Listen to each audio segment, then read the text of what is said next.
everybody. September 9th, 2024, episode number 12 of the Tasty Twist with Sammy B with your host, Sammy Blanchette, live at Okemo Valley TV. We're going to hop right into it with our special guest, Pat Daddona. Good morning. Good morning. Let's do it. Let's do it. 1, 2, 3, 4.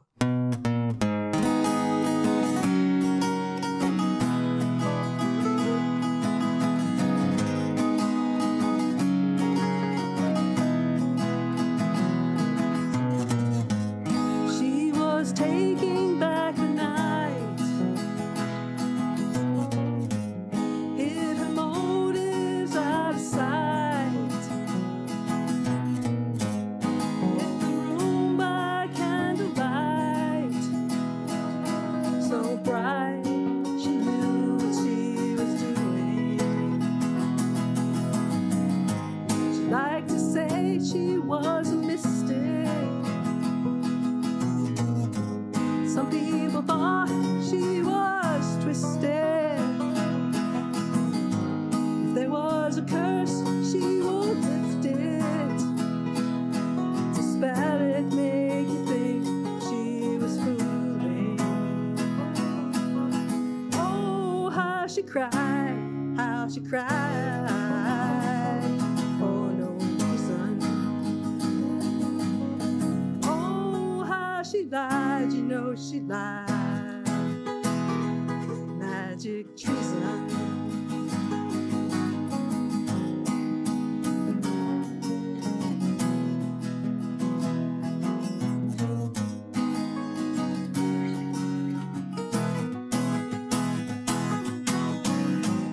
There was a kinder side to her.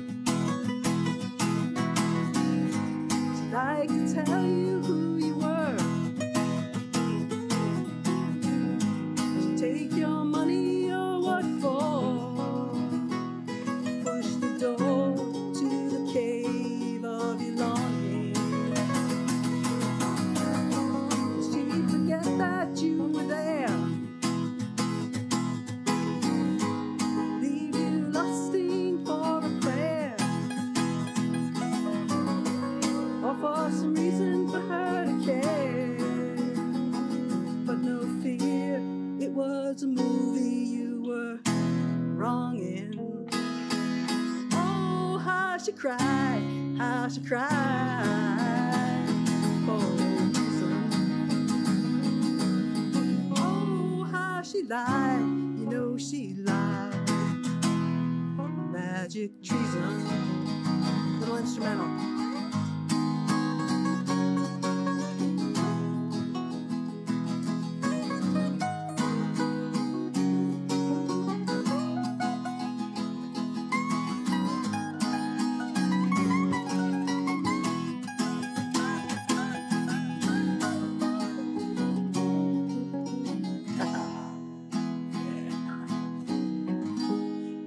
She roams the woods now in the dark.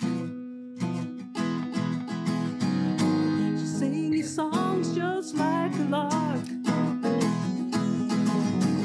until there's no way you can work or park your love in neutral. She will haunt your darkest dreams.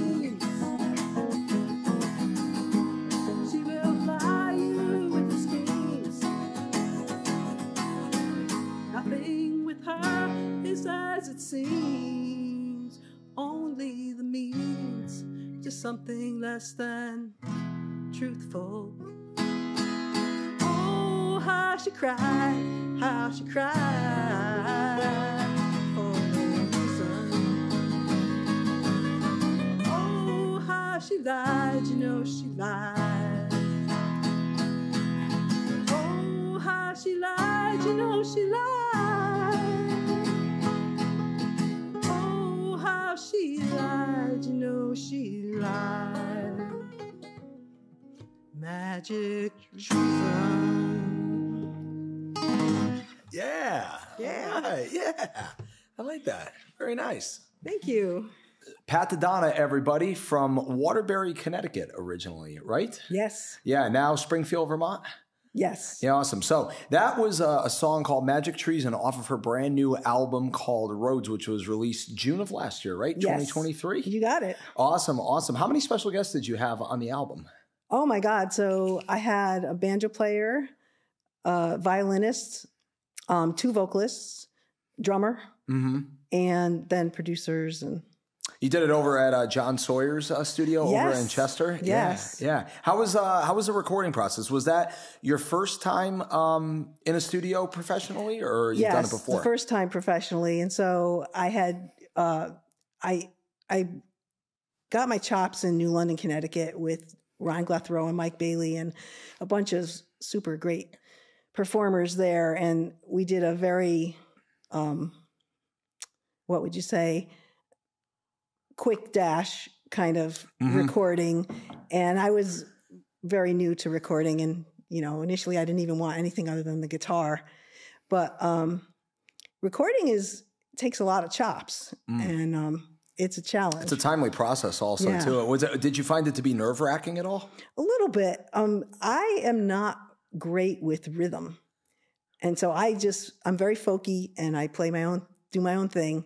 And so when you're playing with a drummer like I was with Jay Osborne, you've got to be on. Yeah. So I was practicing to a metronome and, one on my phone, of course. And it was a challenge. Did John have you do the practicing with the click track in studio? Because you mentioned you've got... No, we tried that, but it didn't really work. We just had to do it till we got it right. Yeah, that's awesome. Yeah. So how many songs are on the album again? I browsed through a few of them the last couple of days. I want to say, I don't have the count on it. Actually, I think it's 10 or 12. 10 or 12, yeah, that's awesome. And how long did the recording process actually take? How long were you in the studio? Multiple sessions, right? I did a Kickstarter album to be able to fund it. And so once that happened, we're starting to get in there. It took a month or 2. That's awesome. Yeah. That's awesome. And you mentioned you're originally from Waterbury, Connecticut, now live in Springfield, Vermont. How many shows a month would you say that you perform? Well, that's a hard one because I work full-time, so I'm not a full-time musician. I'm a part-timer. What's your full-time job again? My full-time job is with HCRS, Healthcare and Rehabilitation Services in Springfield. Oh, nice. And I'm a case manager for adult mental health. Right. And so that obviously takes up a lot of my time. And then I recently got a dog in September. Oh, nice. In What March, kind of dog? She's a Basset Hound mix. Nice. And so... Is she a puppy or did you rescue her? Rescue. Yeah. She's 2 though, so she's very puppy-like. Yeah, she's great. That's awesome. So I have not been getting out this year like I wanted to, but I did the Blue Cat Bistro in March. Is that up in White River Junction? No, area? Blue Cat Bistro is in Castleton. Oh, okay. Yeah. I'm thinking of the place, the 3 Cat Cafe. If you've ever spent time up there, it's such a cool name, 3 Cat. But Blue Cat is a really nice. Blue Cat was good, and then Wild Fern, and then I just did the Keene Music Festival. Oh, nice. Singer-songwriter stage. Nice. So I've obviously been spread out, and I'm working to get new gigs. How's your experience at the Wild Fern? I love playing there. That's a great wonderful venue. Shout out to Rick, Heather, and Jay Osborne and Dave Lewis, by the way. Shout out to all those guys. Yeah. And George Nostrin is real wonderful. Shout out to George as well, too. He set me up at the Blue Cat. That's awesome. Yeah. Did you see B Music is under new ownership now? Yeah. Did you see that post the other day? Yeah. Shout out to Brian. I love that store. Yeah. Yeah. But that's great that they're able to have both the music shop upstairs and then the recording studio down below. My newer guitar, which it needs a replacement for strings already, is an Alvarez, and I got it at B Music. Oh, nice. Yeah. Nice. Alvarez's are great. That's what I'm playing right here. Right. As you see, it's got some miles on it, but I think they're great. Alvarez's are anywhere around $600-700 brand new, but the quality is unbelievable. Yeah. That's all I've been playing for years now. So this is an ovation. That's an ovation. I noticed, right? Yeah. And Scott worked on this because it had some issues recently. But this is my go-to. Actually, both guitars are my go-to. It's just that I feel like I need new strings on the other one, so I didn't want to bring it. What gauge strings do you use? the right one. Good answer. I don't know. And Scott anything that's cheap and what's available. Scott right? McDonald, who is a great guitar maker and repairer of guitars, he sure is. He has told me what to get, and I use a different. I tend to favor Elixir. You do what he says, right? You just like not entirely though. Yeah. I like Elixir strings. Scott, shout out. We love you. I hope you listen to Elixirs. Yes. Okay. Yeah. Awesome. So nice. Awesome. Yeah. So tell the audience a little bit about who's going to be listening at any point in time. Some of your biggest influence, like you mentioned on your website with your biography, Bob Dylan, Cat Stevens. Is that correct? Mm-hmm. Joan Baez. Have you seen any of them live? Tracy Chapman. I've seen Dylan live. In his much later years, of course. Yeah. Is he in his 80s now? I don't know. Yeah. Well, it's amazing. Change of topic. The Rolling Stones in their early to mid 80s, with the health and youth being able to do what incredible. They do. Same with McCartney, and they're still recording. Yeah, it's they just released a new album, didn't they? Yeah. But anyways, get back. So, when did you start listening to all those influences? So I have to mention a few others. So those are like your standard folky influences, right? Tracy Chapman too, things like that. But there's a folk singer-songwriter named Louis Collins, who's from the Massachusetts, New England area. Okay. She's now in New York. Yeah. And she has this album, Made in New England. It was her first album. It still holds up. I mean, she's got a lot of other work that's really great too. But I was just enamored of her work. And that's when I really wanted to play folk music. That's awesome. And then when I did Kickstarter, Tracy Grammer is a folk singer. She coached me. I was friends with her online, and she gave me lots of pointers and talked me through getting discouraged at times and was really helpful. Tracy is performing, and she's also into theater now. But she was part of a duo with Dave Carter, and Dave passed of a heart attack in her arms after a run 20 years ago. Yeah. So, but she's amazing, and she's such a generous artist and soul. And I'm in touch with both Louis and Tracy to some extent. That's fantastic. A little bit. That's fantastic. Have you played any other instruments besides guitar? I have a banjo. I wrote a song on the banjo, and I played it out once. And that's been it. I can't get myself to pick it up. It's got to be hard with like the other string that starts like halfway down the neck, well, right? I've got the 5 string. So yeah. Did you ever try ukulele just for S's and G's? No. It looks so hard that it just. I've like messed around with people's keyboards, but I haven't. Nothing's really stuck with me there. That's fantastic. Yeah. So we actually, I think, first met Du jour, right? Or Neil? Yes. Back before COVID. That seems like so long ago, doesn't it? And Du jour is where I met Jay, and also Melissa Morehouse, who's another vocalist and singer-songwriter in her own right, who was on my album. Yeah. And I met them both at Du jour. Nice. Awesome. Did you meet Susan Waldron is another local. Suzanne. Did you meet her there also too, or is that like a Pizza Stone connection kind of? Because I think I met her. I think there. Yeah, no, she used to work at HCRS, so we were coworkers. Oh, okay. We became friends. Great. Yeah. Are you able to work remotely, or is it all like an office? It's mostly in the office, back to the office these days. But like when winter hits and there are issues, and at times, if you want to, with permission, you can work from home remotely. So that's cool. But I interact with clients where I sometimes go to their homes or I bring them into the office for sessions. So it really doesn't lend itself to remote work too much. Does your day job kind of tie in as far as gratitude wise? Does it tie into being a musician? Because I would imagine with what you do with healthcare, you're serving the public to some degree, and you're servicing people. So there's got to be a certain connection of like gratitude of like, hey, we're artists and musicians that entertain people that way. But then with what you do also as well too, it's got to be pretty rewarding, I would think. Yeah, it's very rewarding. But you know what? The connection with mental health is every family has some dysfunction. And we had our share of dysfunction in the Daddona family. And I've written on the new album, there are songs not out of dysfunction necessarily, but there's a song for my mom. There's a song for my, a song of unconditional love. She passed in 2004. And then a song for my dad who died of Alzheimer's. And that song is very much structured around my last day with him. And it's all real. I mean, were they musicians also that's too? part of, Were no. Did they influence you into getting into No, art? but my dad allowed me to learn guitar when I was 10 with Joe Bergantino, and I learned to read music and learned in the first position only. Yeah. And then I went years without really developing much, playing chords, playing in my room, being shy. And then I took classical guitar lessons, I don't know, in the early 2000s from a guy in Norwich. Okay. I don't remember his name, but he was fantastic. And I wanted to learn the picking, the fingerstyle picking, and I learned classical picking. And from there, is that with the pick connect? Not just your fingernails. No, I don't but use I don't use the picks, but my fingers are literally on the first three strings. Yeah. And you don't switch it up. You play consistently that way. And that I find really it incredible helped. the people who let their nails grow completely on black, but no, in like a healthy looking way. Yeah. But to be able to then translate that like picking style wise on the guitar, and you factor in open chords, bar chords, actually soloing, and then if they can do the harmonics on top of that on like the 5th or 7th or 12th fret, to be able to do all that with fingernails like that length is pretty remarkable. Yeah.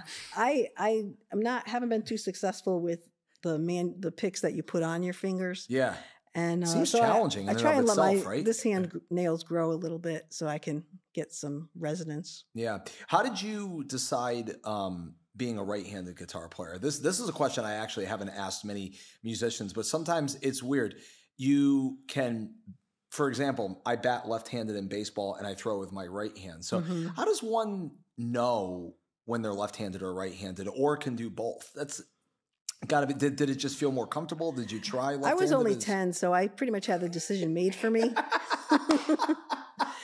There's that. Most people, I don't know. I'm just. I'm 10. Most people are right-handed, and so here's a right-handed guitar, and let's go.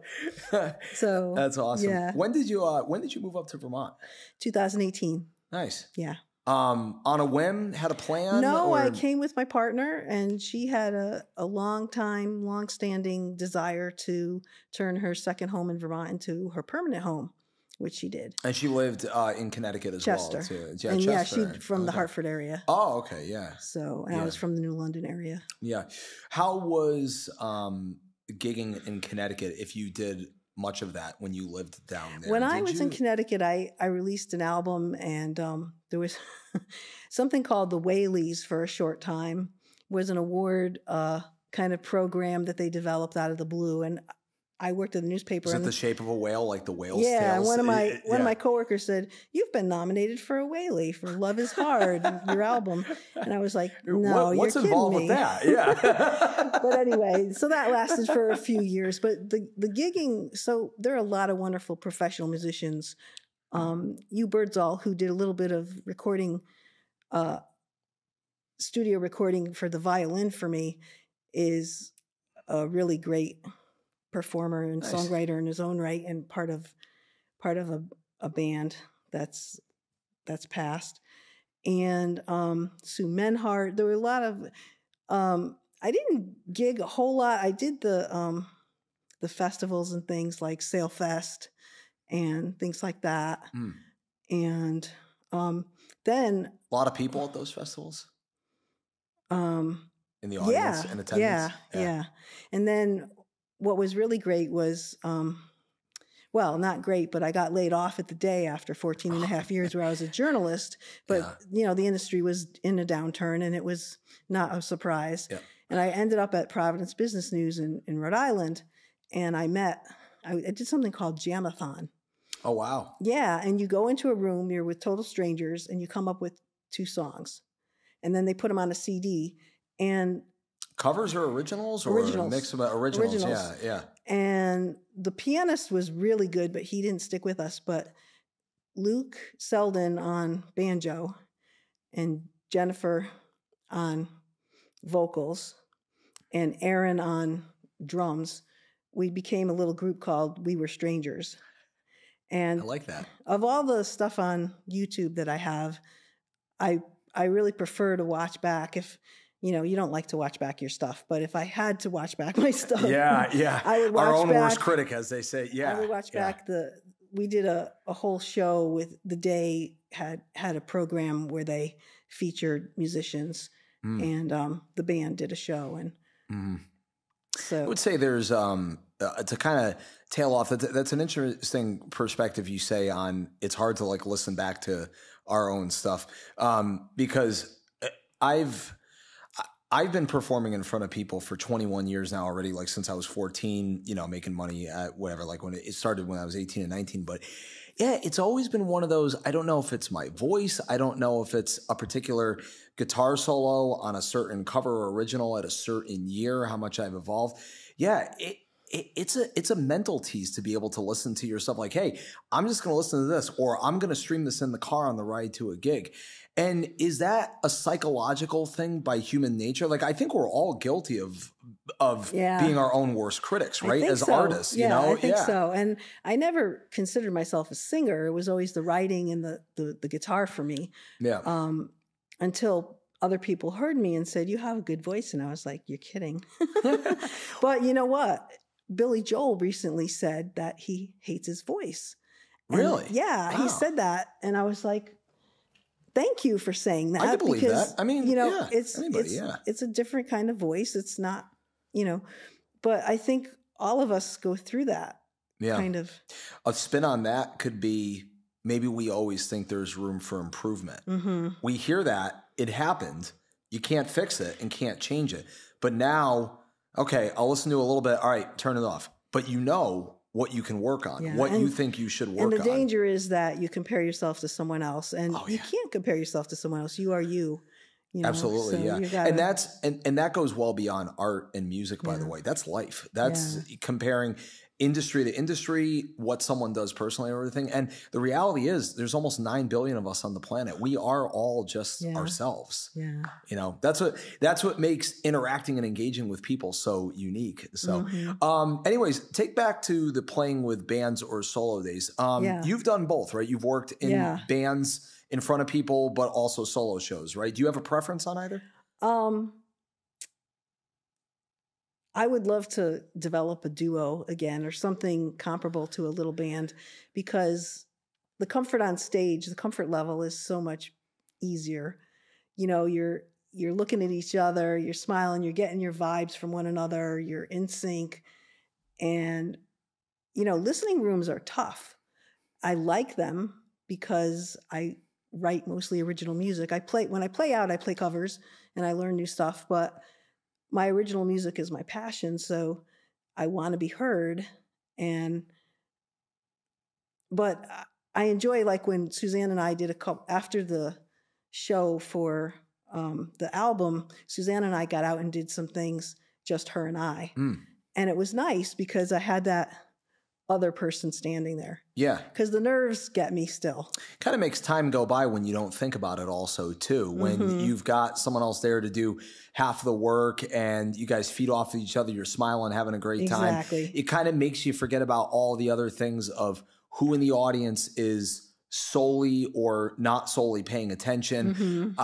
What time do I have before I have to go to the bathroom, or like a set break in general? Well, there's all different psychological things that go into the art of a performance. And the Keene, New Hampshire festival that we just had, I was really on. And I can't say that always happens to my satisfaction, but I was really on. And, give the pat on the back, Pat. I didn't mind playing by myself. Entertain me. Put the pat on the back. There you go. Yeah. All right. No, that's cool. Were there a lot of acts at the Keene Music Festival? Yeah. So the whole downtown was bubbling with music. We were just doing the singer-songwriter stage in front of the Toadstool Bookshop and Farm Cafe. And Faith, shout out to Faith and Dancini. They did sound. They did awesome, amazing sound. And the nice thing was that people lingered. So there weren't just people sitting there eating food, but people who stopped by were just sticking around for the music. So Very How's nice. it feel when you hook someone in? Someone, whether they look like they're leaving, and it all depends on if it's a bar, restaurant, coffee shop. Yeah. Private events are kind of different because everybody knows that you're already there, but you're at a place no one knows who you are, and they could be leaving, or they're sitting there. All of a sudden, they just look up and go, "You got me." Isn't that a good feeling? It's fantastic. Yeah. And I love, one of the things I wanted to mention this, the very first open mic I ever did. It's a place that no longer exists called the Watermark Cafe. And I met Bernadette Golden and a couple other folks there who've become lifetime friends. And for me, the test is always when I finish my set and I'm sitting down or I'm about to leave or I start to mingle and someone will come up to me who I do not know and they'll say, I really liked that. And especially for originals. Yeah, I was about to say for original There's the song I wrote about my mom tends to touch people a lot. And I've had people cry. Do you have particular themes with your family-related songs? Because I released a family album a couple years ago, and it was primarily about just, simple as put, personal experiences with your family members. So what was it about, like the songs that you wrote for your family members? So my mom's was just about unconditional love. My dad's was about the Alzheimer's. My brother, Fran, he, in his adolescence, he did some drugs and alcohol and stuff, and he's clean and sober long since. But I have this song called One for the Road, and it's about him telling me, yeah, I'm sober because of you, sarcastically. Yeah. And I don't know, but I played that. I used to work at Windsor County Youth Services, and I played that for some youth, and they were like, you wrote that? And I was like, yeah, it's personal. It's personal to me. Yeah. But it's got drums on it now, and my brother really likes it. Yeah, that's awesome. Yeah. Segueing back in the songwriting, yeah. And how you were saying I may not be much of a singer, just more like a guitar player and everything. When you write your own original work, do you write lyrics first? Do you write the components of the song first, like chords and bridges and segues? Like, do you translate it from instrument to voice or voice to instrument? What do you find to be easier? For me, I find I like to noodle around on the guitar and get chord progressions and fingerings that interest me. And from there, I'll come up with some really lame language from past songs, and I'll be like, okay, this is not going to work. This is old. This is still old stuff in my head, but try and come up with new stuff. And there is a singer-songwriter group that Phil Henry and George Nostrin started. It's kind of in limbo at the moment because B Music and the Sound Space downstairs was our location. Now we need a new one. But so I have a couple new songs, and one of them is written from a prompt. And sometimes that's a good way to get started. That's awesome. Yeah. That's awesome. How many originals do you have altogether? Oh my God. I have, I have 3 different albums. The very first one is a kind of a throwaway, except that the very first song on that album is a keeper. It's one that I still play out, and so I don't know, I have maybe 60 songs. I don't know. Yeah. Originals. When you perform the originals out live, do you sometimes tell people beforehand, this is me, or do you just let the song play and then you say at the end, if they're engaged, hey, this is me, and you can find me on Spotify, you can find me on Apple. Yeah. That's the other part of the live performance aspect, where the marketing of knowing how many times to promote yourself in between songs, or sometimes less is more. You don't chat as much. You just let the songs play. I'm really lousy at promoting myself. And so, I played the Underground recently with 2 other performers. It was up in Randolph, the Underground up there. Randolph, Yeah. And how was that? Fun? Oh yeah. Yeah. Have you played up there before? Or? Just the one time. Yeah. But Vincent's great. Yeah, he's awesome. He's been name shouted quite a bit on all the episodes so far. Shout out to you, buddy. Yeah. But yeah, and I on your other shows, you've talked a lot about social media promotion and the extra time that takes, and it's a lot. Because I'm a part. Do you enjoy it as part of the contract? I do. Lifestyle and element of it. Yeah. When I did my advice to Allison Brown about her Kickstarter was promote the hell out of it, especially near the end when you're getting close to your goal, and you'll get there. Mm-hmm. And that's what Tracy Grammer told me, and it works. Yeah. But it's you feel inauthentic sometimes, you know, just putting out the same stuff, the same kind of positive spin on your work and that sort of thing. But it's not. Do you find sometimes on Facebook and Instagram, for example, do you use Instagram or do you just Facebook? Yeah. Do you find sometimes a couple of tweaks of the paragraphs or the phrasing of the word could all of a sudden drive people to a YouTube link or your website?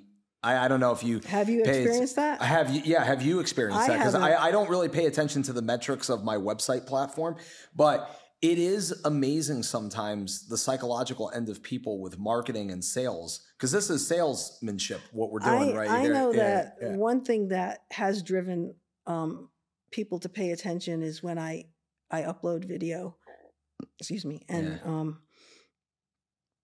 I've got that time I uploaded video of that song about my mom. I got, 100 something likes or something crazy. That's great. And we were talking earlier about this with Patrick. TikTok, haven't used it for my own music yet, but I do go on there because Noah goes on there. Yeah. Noah Khan. Yeah, Noah Khan. Yeah. And, yeah. Did you happen to see all his videos from Fenway? His last run? Yes.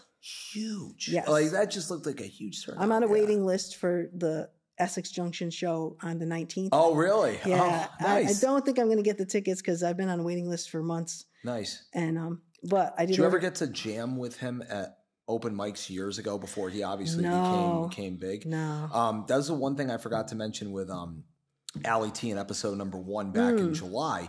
She's jammed and knows Noah Khan personally. So I told her, I said, well, I'm just going to have to get you on for another episode. Yeah, so right. yeah. Hopefully we'll get you on also as well. That would be awesome. Yeah.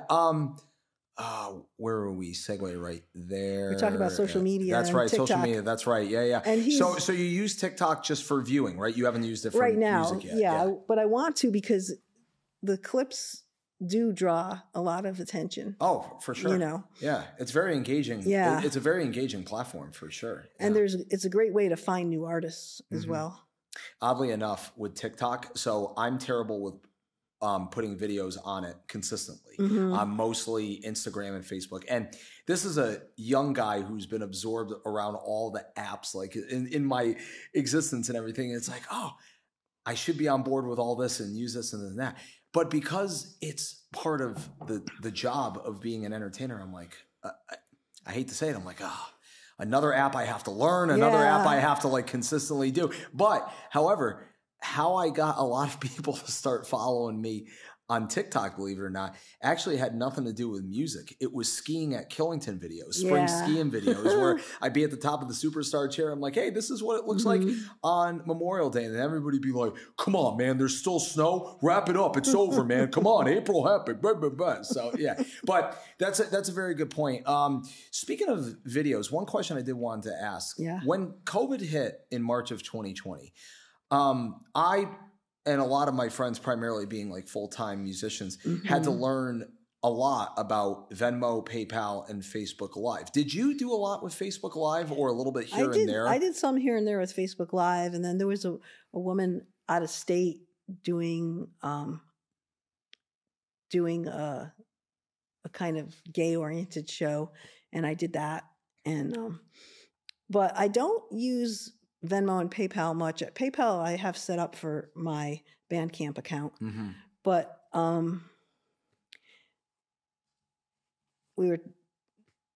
was talking a little bit earlier about monetization and stuff, and that's a tough one. Yeah. So I don't. What is that, by the way? Like monetizing your. Oh, monetize. Right. Monetizing. Yeah. Okay. Yeah. So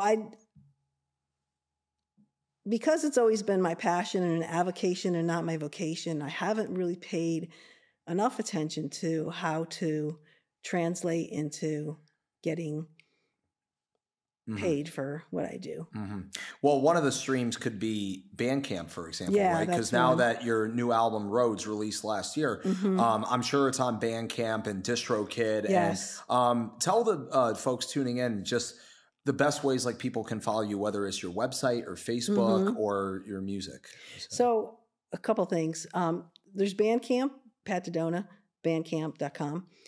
There's patdaddona.com is my website, and I try to keep that up to date with gigs and those kinds of things.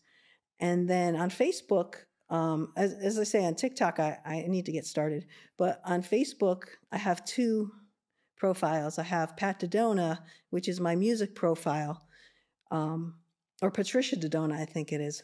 I don't know why, but when I joined Facebook way back in the day, I signed it up as Patricia Ann Daddona because I thought that's what I had to do. Right. Pat Daddona would be much better. Yeah. But so you can find me at Patricia Ann or Pat Daddona.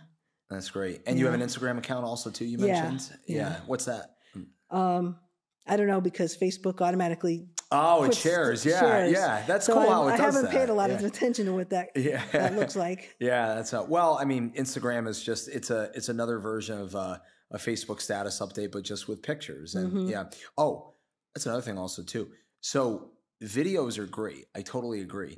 I have also found putting pictures sometimes, let's say it's of Denver, my dog, has nothing to do with a music post, but you put a picture of a beautiful, loving little black lab dog or your dog, and then you say, hey, hope everyone's having a great day, enjoying your cup of coffee and some food. Here's where I'm playing this week. And it's just you guys and the dog. That's a great idea. So that could be something to consider. Definitely. Yeah. I'll let Angel know. Yeah. You have any big shows coming up locally in Vermont on the horizon? I don't have anything coming up right now, but I'm reaching out. I've reached out to Pizza Stone and New American Grill. New American Grill, yeah. And I'm looking to, it's taken 6 months for Angel to really settle in.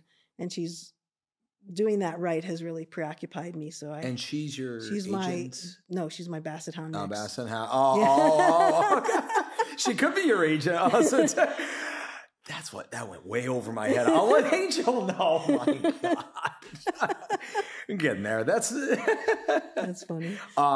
Yeah. Yeah. So I'm working on it. I'm starting afresh because after the album, it was a little easier to move around and get things lined up, but it's taken a while. Do you teach guitar lessons or like folk writing sessions to younger people, or? I don't, but do you have any advice you'd like to share for people around my age or even younger who are just getting started into being an artist? Like anything that stands out as far as advice, confidence building, anything psychological? I'd say listen, and get out of your comfort zone.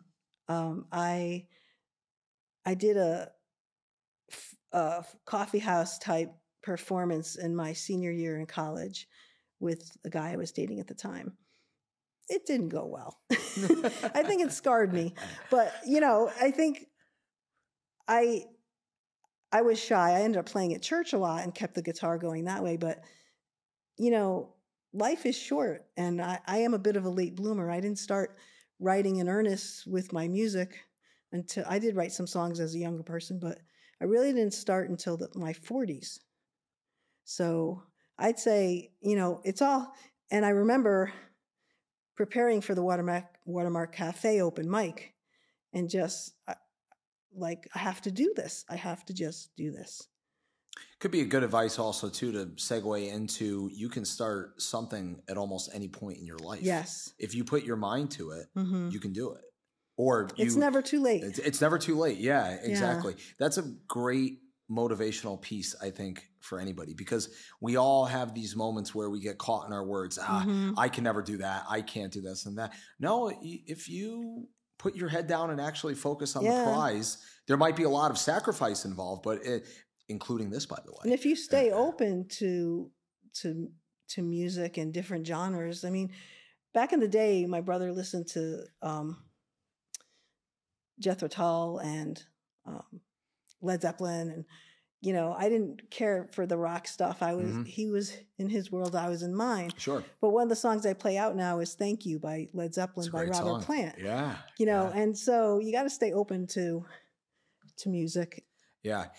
Staying on that, when I was in Connecticut, I was part of a Led Zeppelin band. And one of the things I found so amazing about Led Zeppelin, and I personally feel this way about the Grateful Dead, to be honest with you. Both of those bands cover so many different genres. They're so talented. Yeah. All of them. Yeah. They all of them.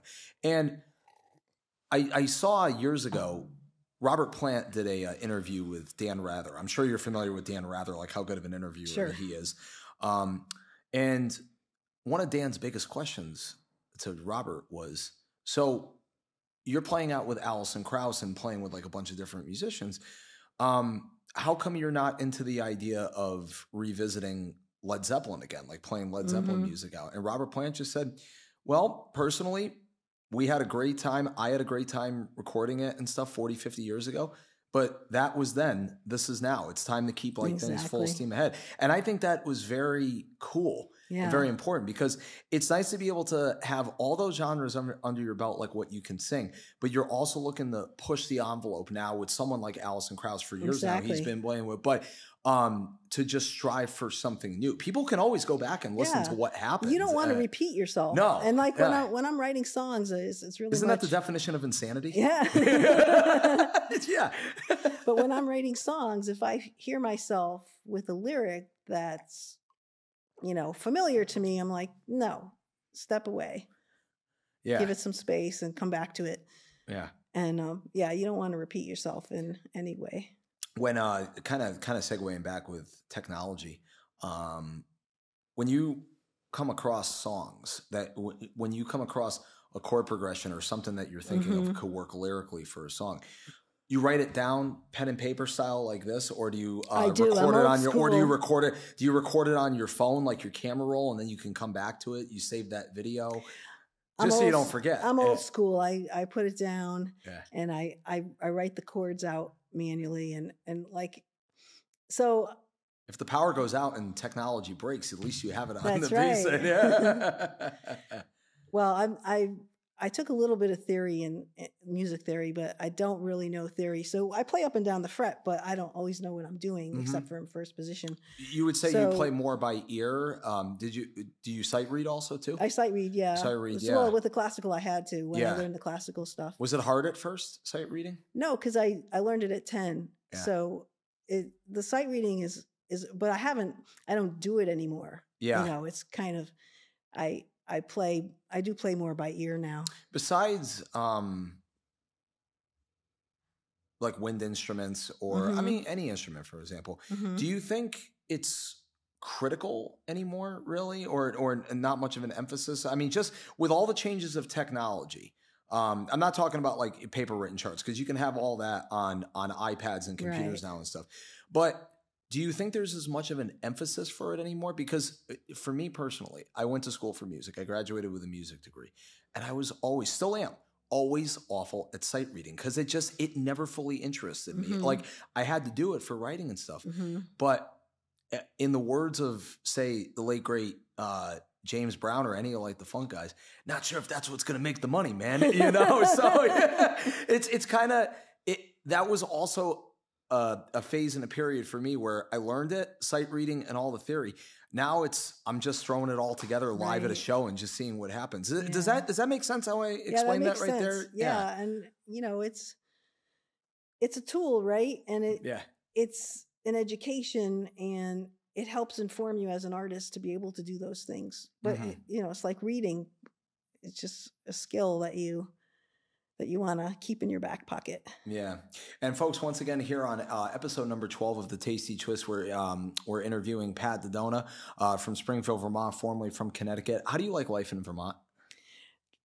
Vermont is amazing. It's really, what I find is that the people are so down to earth. And, Connecticut, I don't dislike Connecticut. I'm from Connecticut. I lived much of my life there. We were neighbors essentially, because I started my life in Naugatuck, Connecticut. So one of my best friends lives in Naugatuck. Yeah. So I love Connecticut, but Connecticut is uptight. And as Vermont, Joe Rogan said, it's the highway between New York and Boston. That's what it is, and it's always under construction. I know, but I do like Vermont a lot. It's a little quiet and older. Sure. Which actually I like the younger vibe. Yeah. If I could be around that, I would prefer it. Yeah. But there's not a lot of that up here. Stick with us around here. Yeah. but the other thing is the music community here is fantastic. I was going to ask you that next. Yeah, because I'm sure you've seen it on the podcast episodes. When you first saw the pool of talent up here in Vermont, you were probably blown away, right? Yeah. Like I was when I moved up here, especially the Killington area and really like all around Southern Vermont. It's remarkable. And, for all its faults, the internet has broken down the barriers. So, when I can't think of her name. Well, when people do Kickstarter campaigns and stuff, you get familiar with people. Rebecca Termel. I backed her Kickstarter, and did you? Nice. And I went to see her at Salt. I got her on my radar.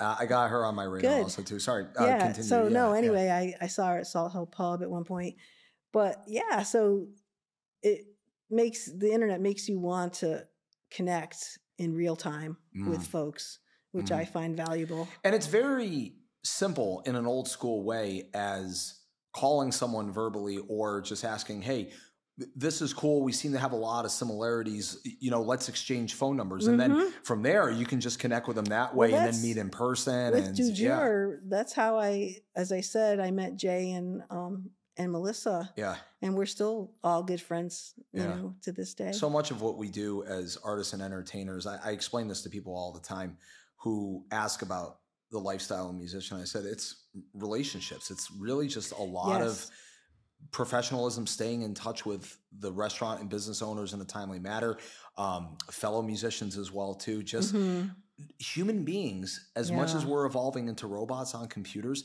we should not be afraid of this stuff. And that's honestly also one of the reasons I'm excited for this podcast platform, for helping you guys out, helping myself, Okemo Valley TV.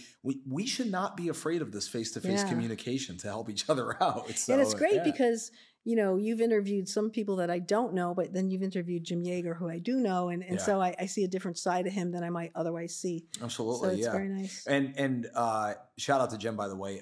He said, out of respect, he didn't want to talk about his new book yet. He wanted to wait for like another podcast episode about that. Yeah. That's awesome though. He's actually doing that, writing a book. I've toyed with the idea the last couple of days of writing a book some 20 years out from now also too, because as artists, we all have these thoughts we want to get out to the world, but sometimes it can't be explained in one conversation. So having a book, if people are still into reading, whether it's on an iPad or paper book, I think it's very cool. And it's all about your creative energy and what you want to bring, and there are different platforms and models for doing that. And so you can take your best skills in any direction, really. Absolutely. Yeah. Have you done a podcast before? Like an interview? I've done interviews, on radio mostly. Yeah. What is it about podcasts you think that draws? Is it just it's a new version of radio for the younger generations, like because anyone can start one? I think it's a fun experience. Isn't it? It has. You have the option of just listening or tuning into the video portion of it. It's finite. Has a lot of legs. I think very popular. That's awesome. As we wrap this up, one question I've been asking, been asking more consistently on an episode. Anybody in particular on this recording that you want to give a special shout out to?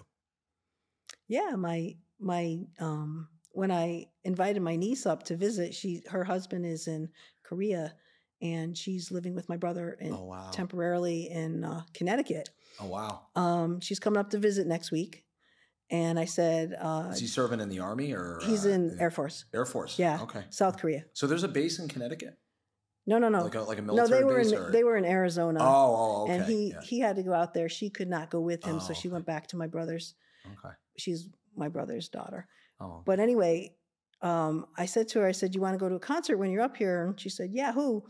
And I said, Noah Khan. And I said, I'm on a waiting list. And she said, I love him. I was like, yes.